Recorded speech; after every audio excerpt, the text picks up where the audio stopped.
ആർത്തി കുരുതിക്കളമാക്കിയ വയനാട്.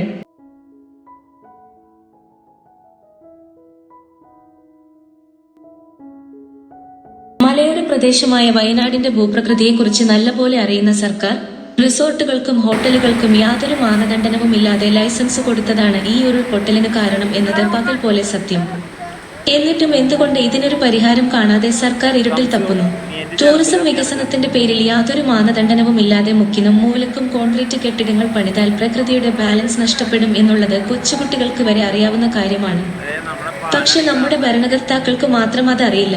അവരുടെ നോട്ടം പണവും സ്വന്തം കീശയും മാത്രമാകുമ്പോൾ ഇനിയും വയനാട് ദുരന്തങ്ങൾ മാറാകാഴ്ചകളായി തുടരും എന്ന കാര്യത്തിൽ ഒരു സംശയവും വേണ്ട. ഒരു പ്രത്യേക മതവിഭാഗത്തിൽപ്പെട്ട ആളുകൾക്ക് ലൈസൻസ് പോലും വേണ്ട. അവർക്ക് എവിടെ വേണമെങ്കിലും എങ്ങനെ വേണമെങ്കിലും കെട്ടിടം പണിയാം.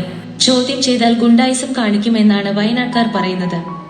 വാടകയ്ക്ക് സ്ഥലം എടുക്കുകയും പിന്നീട് ഭീഷണിപ്പെടുത്തി തൻ്റെതാക്കി മാറ്റിയതായതുമായ വളരെയധികം കഥകൾ വയനാട്ടുകാർക്ക് പറയാനുണ്ട്. മതവും പാർട്ടിയും അവരുടെ പക്ഷമാകുമ്പോൾ സാധാരണക്കാരന്റെ വാക്കിനു എന്ത് വില?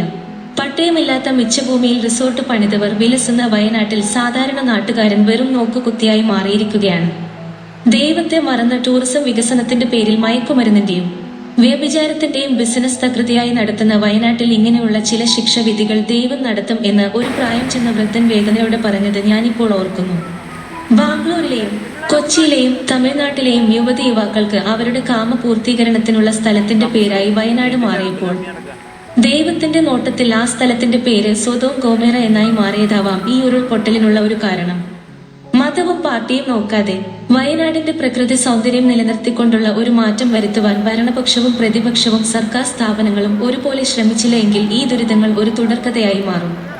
വയനാടിന്റെ ചൂരും നീരും അറിയുന്ന വയനാടുകാരെ മാത്രം അവിടെയുള്ള ടൂറിസത്തിന്റെ ഭാഗമാക്കി മാറ്റുക. അവർ എന്തായാലും അവരുടെ അമ്മയായ വയനാടിനെ കൊന്നുകൊണ്ടുള്ള ഒരു വികസനവും ചെയ്യില്ല. മറ്റു ജില്ലകളിൽ നിന്നും ടൂറിസത്തിന്റെ സാധ്യതകൾ കണ്ടു കുടിയേറി വന്നവരാണ് ഈ ദുരിതത്തിന്റെ പ്രധാന കാരണക്കാർ. വയനാട്ടിലെ സാധാരണക്കാർക്ക് എന്ത് സംഭവിച്ചാലും തനിക്ക് ഒന്നുമില്ല. തന്റെ കീശയിലേക്ക് പണം വരണം എന്ന ചിന്തയിൽ യാതൊരു മാനദണ്ഡനങ്ങളും ഇല്ലാതെ പണിതിരിക്കുന്ന എല്ലാ കെട്ടിടങ്ങളും നിർമ്മാർജ്ജനം ചെയ്യുക.